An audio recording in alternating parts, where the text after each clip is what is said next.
Hermanos y amigos, bienvenidos a nuestra cita semanal Conociendo al Dios verdadero. El día de hoy vamos a iniciar con uno de los temas acerca de la santidad de Dios, que es uno de las series que queremos desarrollar en este segmento.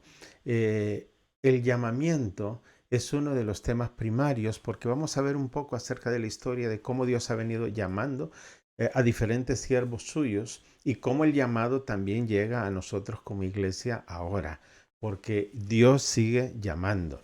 En el libro de Jeremías, capítulo 1, versos 4 al 9, dice la palabra: Vino pues palabra de Jehová a mí diciendo: Antes que te formase en el vientre, te conocí, y antes que nacieses, te santifiqué, y te di por profeta a las naciones.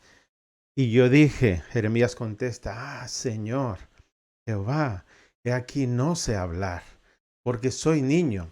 Y me dijo Jehová: No digas soy un niño, porque todo lo que yo te enviare, a lo que te enviare irás tú, y dirás todo lo que te mande. No temas delante de ellos, porque contigo estoy para librarte, dice Jehová. Y extendió Jehová su mano y tocó mi boca y me dijo Jehová: He aquí he puesto mis palabras en tu boca. Y vemos el llamado de Jeremías, que no fue fácil, porque él se enfrentó con una crisis personal de un cambio, de un estatus que vivía a un cambio, una crisis que le superaba, ¿verdad? El llamado de Dios es algo que nos supera siempre. Y miremos otro ejemplo, como Moisés en Éxodo capítulo 3, versos 1 al 6. Dice: Apacentando Moisés las ovejas de Jetro, su suegro, sacerdote de Madián, llevó las ovejas a través del desierto y llegó hasta Horeb, monte de Dios. Y se le apareció el ángel de Jehová en una llama de fuego en medio de una zarza. Está bastante claro ahí cómo se le aparece, ¿verdad? Dice que en una llama, pero en medio de la zarza. Y él miró y vio que la zarza ardía en fuego y la zarza no se consumía. Entonces Moisés dijo: Iré ahora y veré esta grande visión. ¿Por qué causa esa zarza no se quema? Viendo Jehová que él iba a ver, lo llamó Dios de en medio de la zarza y dijo: Moisés, Moisés. Y él respondió: heme aquí. Y dijo: no te acerques, porque tu calzado de tus pies, quítalo, porque el lugar en que tú estás, tierra santa es.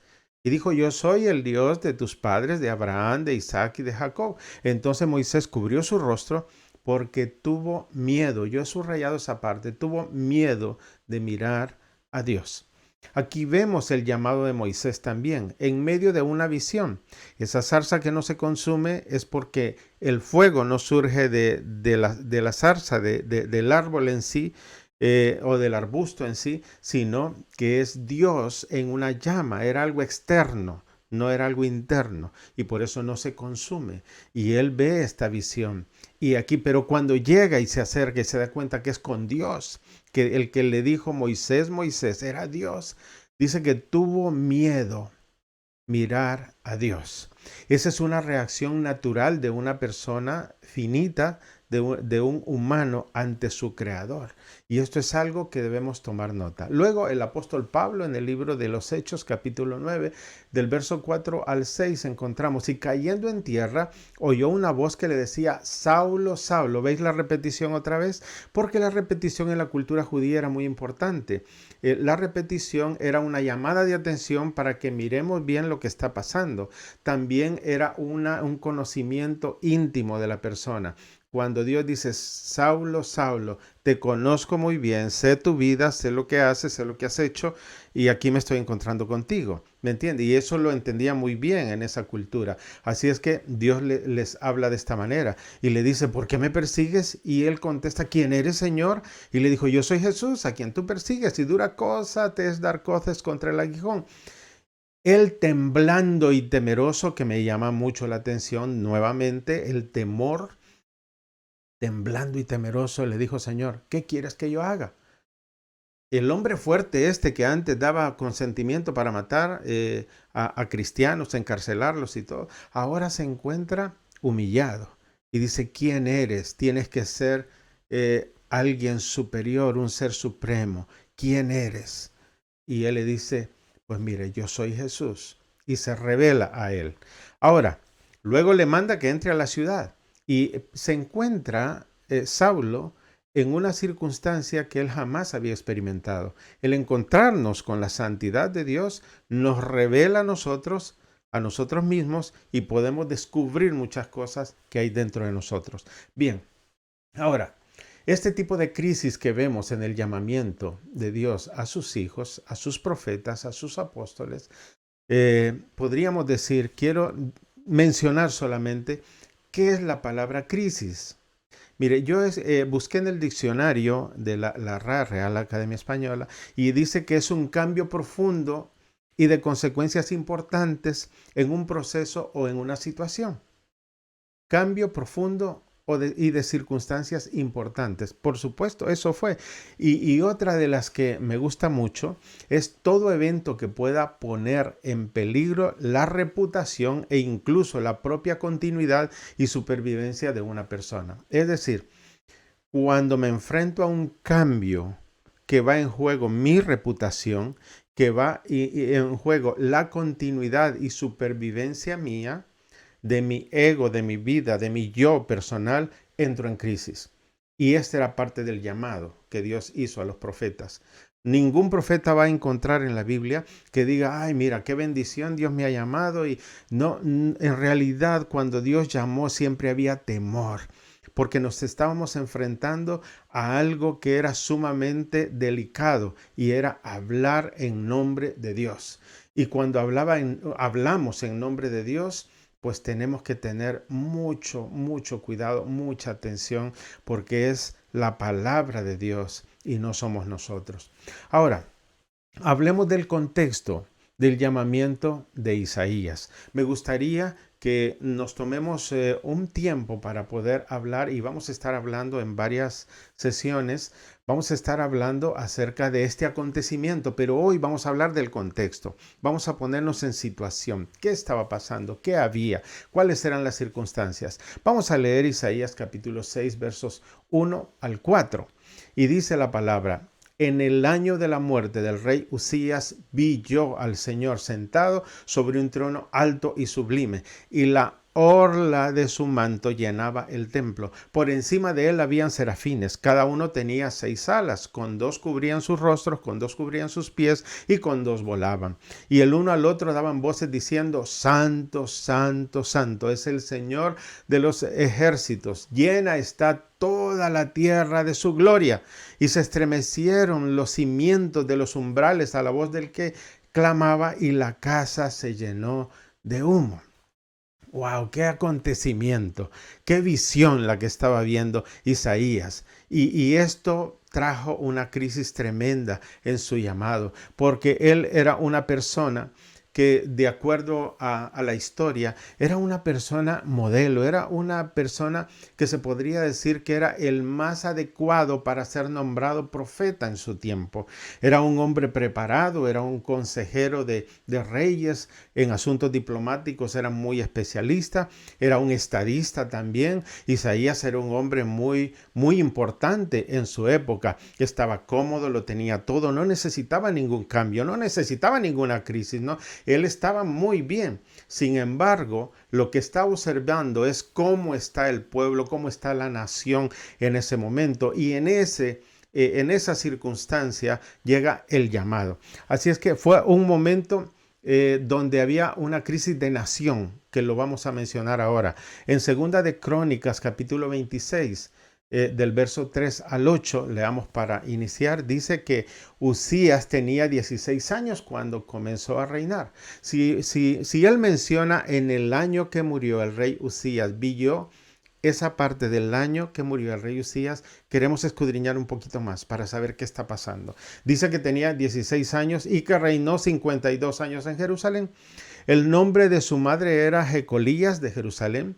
Uzías hizo lo recto ante los ojos de Dios, conforme a todo lo que su padre Amasías había hecho, y persistió en buscar a Dios durante los días de Zacarías, quien tenía entendimiento por medio de la visión de Dios, y mientras buscó al Señor, Dios le prosperó. Salió y peleó contra los filisteos y derribó la muralla de Gat, la muralla de Jobnía, la muralla de Asdod. Además edificó ciudades en la región de Asdod y entre los filisteos. Y Dios le ayudó contra los filisteos, contra los árabes que habitaban en Gurbal y contra los meunitas, que son los mismos edomitas. Los amonitas pagaron tributo a Uzías y su fama se divulgó hasta las fronteras de Egipto, pues llegó a ser muy poderoso. ¿Qué es lo que le llevó a ser tan poderoso? Dice que en el verso número 9, Uzías edificó torres. Estamos siempre en 2 Crónicas 26. Y vamos por el 9, dice, edificó torres en Jerusalén, en la puerta del ángulo, en la puerta del valle, en la esquina de la muralla, y las fortificó. Edificó también torres en el desierto, excavó muchas cisternas porque tenía mucho ganado. Dice que en las tierras bajas como en la llanura, también tenía labradores, viñadores en la región montañosa y en los campos fértiles porque amaba la tierra. ¿Veis? Vamos a ir reflexionando en esto. Es un hombre dedicado a su nación. Es un hombre que estaba preocupado porque todas las necesidades de su nación estuviesen cubiertas. Y él era amador de la tierra, cultivaba la tierra, tenía muchos ganaderos, tenía una provisión, era una nación estable. 52 años da mucha estabilidad.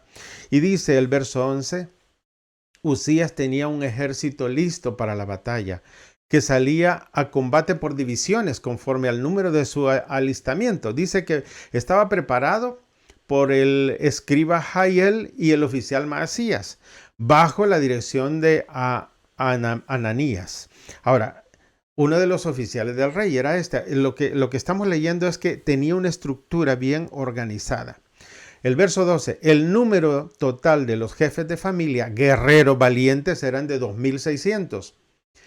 Y bajo su mando estaba un ejército poderoso, dice la palabra, de 307.500 que hacían la guerra con gran poder para ayudar al rey contra el enemigo. En otras palabras, no solo daba comida, no solo tenía todo preparado, sino que también tenía un ejército bien preparado, alistado con sus jefes para que estuvieran bien coordinados, porque él tenía 2.600 que estaban más cerca de él y seguro que tenía un grupo más selecto, pero tenía toda una organización. En el verso 14 dice la palabra, Uzías proveyó además a todo el ejército de escudos, lanzas, cascos, corazas, arcos, hondas para tirar piedras. El 15, y en Jerusalén hizo máquinas de guerra inventadas por hombres hábiles para ponerlas en las torres y en las esquinas, para arrojar flechas y grandes piedras. Por eso su fama se extendió hasta muy lejos, porque fue ayudado en forma prodigiosa hasta que se hizo muy fuerte. Bien, nos estamos dando la idea de quién era Uzías. El verso 16 dice, pero, y los peros son muy importantes aquí, pero cuando llegó a ser fuerte, su corazón se hizo tan orgulloso que obró corruptamente. Y mire lo que menciona, muy importante, de sacarle el provecho a esta enseñanza que nos deja la palabra. Y fue infiel al Señor su Dios, pues entró al templo del Señor para quemar incienso sobre el altar del incienso. Aparentemente estaba haciendo algo bueno. Aparentemente pues era algo el rey, pero había algo detrás de todo esto. Es que él no estaba llamado para eso de parte de Dios. Dios tenía sacerdotes que hacían esto. Entonces sucede algo, verso 17. Entonces el sacerdote Azarías entró tras él y con él 80 sacerdotes del Señor, hombres valientes. Y se opusieron al rey Uzías y le dijeron, no le corresponde a usted, Uzías, quemar incienso al Señor, sino a los sacerdotes, hijos de Aarón, que fueron consagrados para quemar incienso. Salga del santuario porque usted ha sido infiel y no recibirá honra del Señor Dios. Era tan delicado hacer algo que Dios había dicho que no debía hacer. Verso número 19. Dice, pero Uzías con un incensario en su mano para quemar incienso, se llenó de ira, se enojó por lo que le estaban diciendo, fue confrontado y se llenó de ira, y mientras estaba enojado contra los sacerdotes, la lepra le brotó en la frente. Delante de los sacerdotes en la casa del Señor, junto al altar del incienso estaba. Verso 20, y el sumo sacerdote Azarías y todos los sacerdotes lo miraron y él tenía lepra en su frente y lo hicieron salir allí a toda prisa. Y también él mismo se apresuró a salir cuando vio que el Señor lo había herido. Verso 21, el rey Usías quedó leproso hasta el día de su muerte y habitó en una casa separada, ya que era leproso, porque fue excluido de la casa del Señor. Y su hijo Jotán estaba al frente de la casa del rey gobernando al pueblo de la tierra. Los demás hechos de Usías, los primeros y postreros, fueron escritos por el profeta Isaías, hijo de Amós. Verso 23. Usías durmió con sus padres y lo sepultaron con sus padres en el campo del cementerio que pertenecía a los reyes, porque dijeron, es leproso. Y su hijo Jotán reinó en su lugar. El recordatorio que quedó no fue de todos los 52 años de gloria. El recordatorio que quedó fue la infidelidad del rey y luego el castigo de Dios sobre él. El rey leproso. Y esto es algo significativo. Todo lo que hemos venido leyendo es muy importante. ¿Sabe por qué? Porque este es el ambiente que había en el pueblo. Mira, Usías fue intoxicado por él mismo, por su poder, por su gloria, por su orgullo, por su vanagloria. Y luego él tomó responsabilidades que no debía haber tomado. Dios estaba enojado con él por lo que estaba haciendo y tenía que mostrar que Dios era soberano y que lo que él decía había que cumplirlo. Ahora, este final trajo el final de Usías. Las consecuencias fue la zozobra de la nación. ¿Cómo estamos ahora? ¿Qué es lo que está pasando? Si el rey, nuestro rey, se ha equivocado de esta manera, o sea, ¿en quiénes podemos confiar? Si el rey no está, ¿qué va a pasar ahora? Los sacerdotes, los levitas, estaban preocupados porque este hombre se había preocupado a que la fe se mantuviera, a que el Señor fuera proclamado dentro de ellos y respaldaba todos los proyectos acerca de la fe en Dios hacia la población. Y claro, los sacerdotes ahora decían, ¿y si no está el rey ahora? ¿Qué va a pasar? Porque el desenfreno siempre es una tendencia humana. La pecaminosidad siempre es un atractivo para nosotros los seres humanos.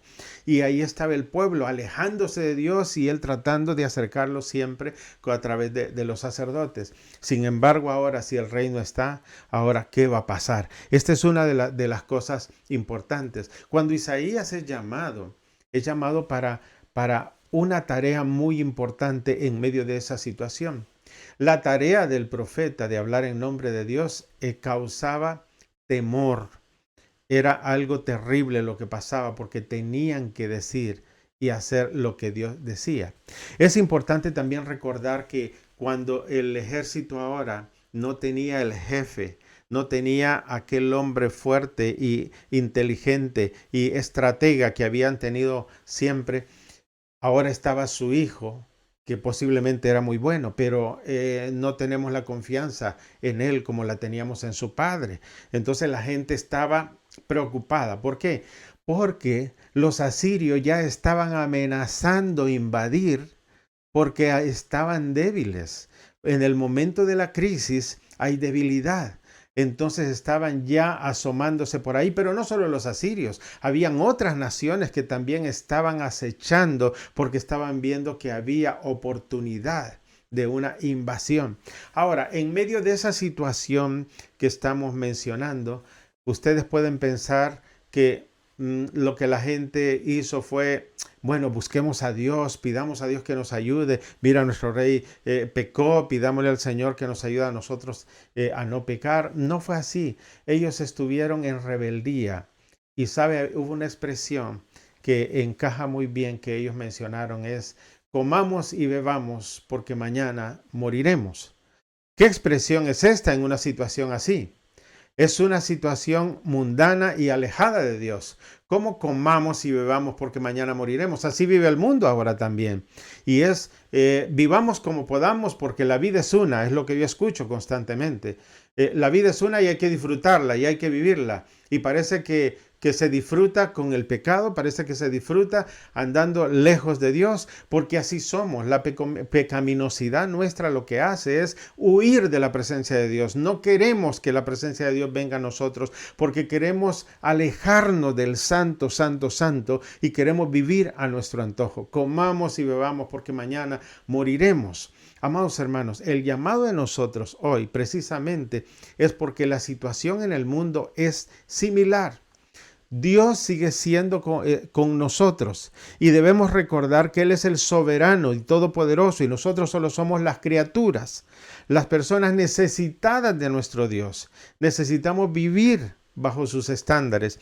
Así es que cuando Él ordena, nosotros ¿qué tenemos que hacer? Obedecer.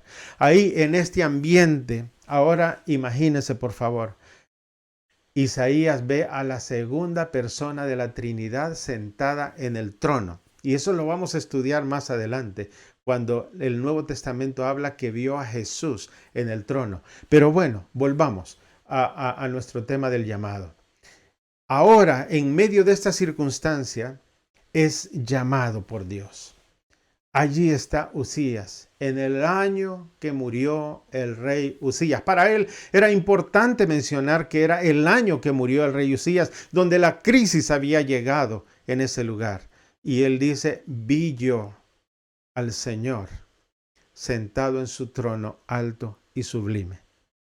Amados hermanos, es verdad que vamos a vivir momentos difíciles. Es verdad que podemos traer esta palabra a nosotros ahora, porque la misión sigue siendo la misma. Tenemos que vivir de acuerdo a los estándares de Dios. No lo hacemos siempre y por eso nos resbalamos y llegamos al lodo de la desesperación, dice la palabra, al lodo cenagoso. Y solo Él puede sacar nuestro pie de ahí del lodo y afirmarnos sobre la peña que es Él.